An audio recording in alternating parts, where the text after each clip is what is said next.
So a new case is seeking immediate Supreme Court intervention. This case involves whether or not gun manufacturers like Colt and Smith & Wesson can be sued by other nations like Mexico and then other individuals, despite what the PLCAA says. So this is a huge case that the Supreme Court must get involved in. So let's talk about what is now happening. Now, real quick before we jump into this video, if you guys like this type of 2A content, please make sure you're liking and subscribing to the channel. That helps this channel to grow and this information to get out to more people. Also, I want to thank you the main sponsor of this video, which is Kershaw Knives. Kershaw makes some of the best knives available on the market if you're looking for a quality EDC knife. I carry a Kershaw Iridium knife every single day for my EDC, and I cannot recommend their knives enough. And right now, if you go to their website and you use the code ARMED40, you can get 40% off of your order and then also free shipping. So again, check out Kershaw Knives, use that code, and thank you to Kershaw Knives for sponsoring and supporting this 2A content. As I mentioned in the intro, in this video, we're going to be breaking down a huge Second Amendment case, which is now seeking immediate Supreme Court review. This case is the Smith & Wesson versus Mexico lawsuit. In this case, a group of the largest gun manufacturers, including Smith & Wesson, Barrett, Century Arms, Colt, Glock, Ruger, and many more, are being sued by Mexico.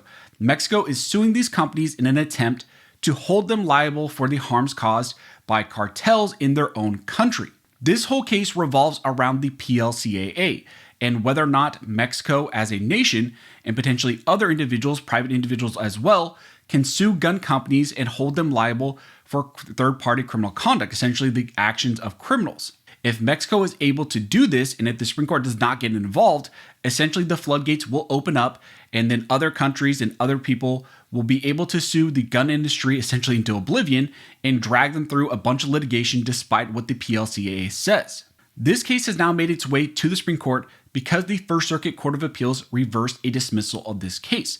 The Mexican government is suing the gun industry and various companies, seeking to hold them liable for harms that were inflicted by Mexico's drug cartels. According to Mexico, America's firearms companies have engaged in a series of business practices, they claim, for decades, from selling semi-automatic rifles into also making magazines that hold more than 10 rounds. And then they claim that they are falling short of various sales restrictions and that they've created a supply of firearms that were then later smuggled across the border by criminals and ultimately used by cartels to commit crimes. Mexico sued the companies and claimed that there has been $238 billion in damages to the nation of Mexico, and right now they are seeking $10 billion in compensation because of those damages. They are also asking for injunctive relief in the form of America imposing new gun control measures in the United States to restrict the sale of these types of rifles and magazines. Essentially, Mexico, through this lawsuit, is also trying to impose their own vision of gun control on the United States. Now, this case was originally filed and heard by a district court in Massachusetts. And on review, this federal district court dismissed the case under the Protection of Lawful Commerce in Arms Act, or the PLCAA, which generally bars suits against firearms companies based on criminals misusing those products. However, Mexico then appealed that dismissal up to the First Circuit Court of Appeals. And on review, the First Circuit Court of Appeals reversed that dismissal. The First Circuit Court of Appeals held that the PLCAA does not bar this suit because Mexico stated a claim that defendants' business practices have aided and abetted firearms trafficking to cartels, and that proximately harmed the nation of Mexico and the Mexican government. Now, of course, that's very concerning that the First Circuit Court of Appeals reversed the dismissal and said that Mexico could bring this lawsuit despite the PLCAA. So in response, the companies here have filed for a writ of cert to the Supreme Court, and they're asking for the Supreme Court to get involved and reverse that First Circuit decision. In their petition, the question presented to the Supreme Court is simply whether the production and sale of firearms in the United States is the proximate cause of alleged injuries to the Mexican government stemming from the violence committed by drug cartels in Mexico.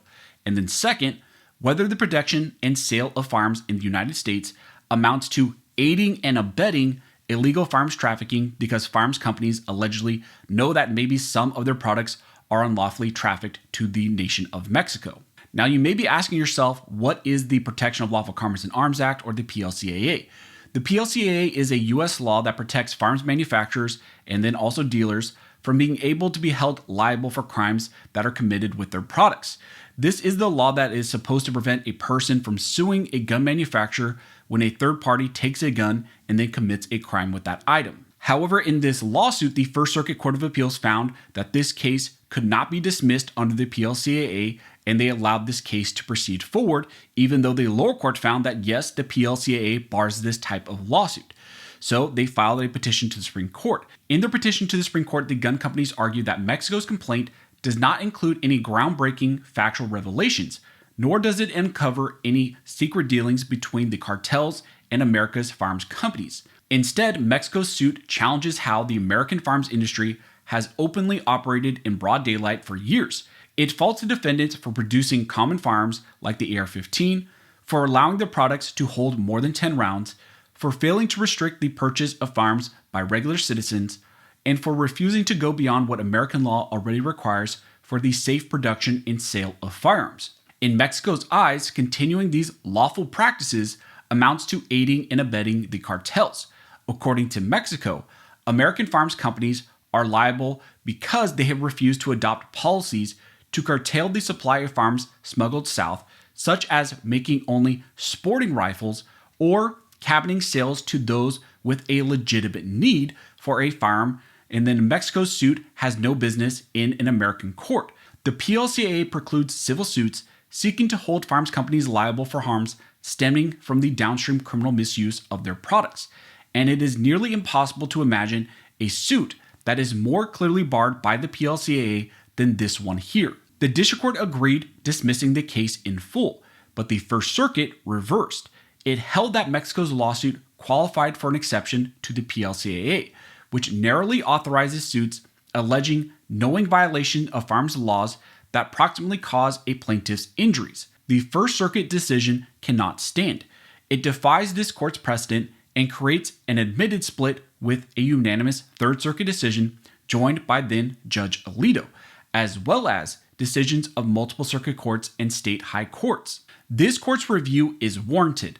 The First Circuit's decision creates a direct and admitted split on proximate cause, and it brazenly defies this court's precedent on aiding and abetting. Both present important questions of federal law with serious implications well beyond the firearms industry, affecting every business whose products might be criminally misused downstream.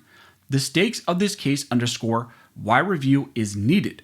Absent this court's intervention, Mexico's multi-billion-dollar suit will hang over the American firearms industry for years, inflicting costly and intrusive discovery at the hands of a foreign sovereign that is trying to bully the industry into adopting a host of gun control measures that have been repeatedly rejected by the American voters. At the bottom, this case reduces to a clash of national values.